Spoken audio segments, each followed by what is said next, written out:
So I'm Meredith Daniel, and I like to sew just about anything. I love making bags and quilts, and probably most passionately clothing.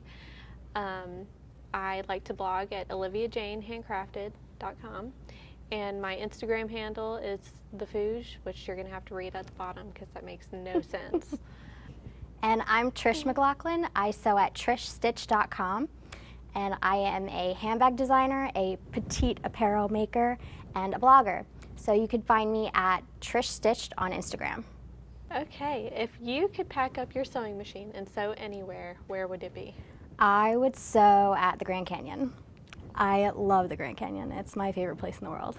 That's awesome. That's awesome. Does your sewing machine have a name? No, I've actually never named it, and I feel like I should because everyone else's has a name, but haven't gotten around to it. I've had 3 Janomes, and none of them have had names. Sew your Janome. I like it. And what inspires you to sew and create? I'm inspired by other people coming up to me and saying, "Oh, where'd you get that top?" And I'm like, "Oh, I made it.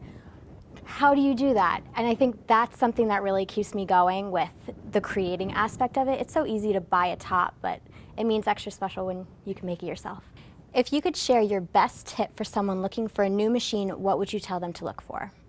I would tell them to look for something dependable that has a good, solid metal interior and that does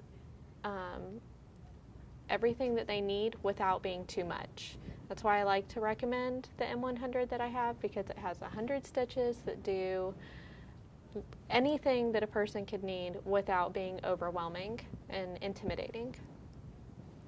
What's the first thing you remember sewing? Okay, I was really pregnant and hormonal and had some really odd ideas about what looked good. So I made a quilt for my daughter with a black and white damask fabric, a yellow floral, and a purple floral. And I remember the ladies at the sewing machine, or the sewing store, saying, "You're making this for what? Together?" And I said, "Yeah, it's gonna look great." And it didn't. It's okay, it's still a treasured piece. It is, it is.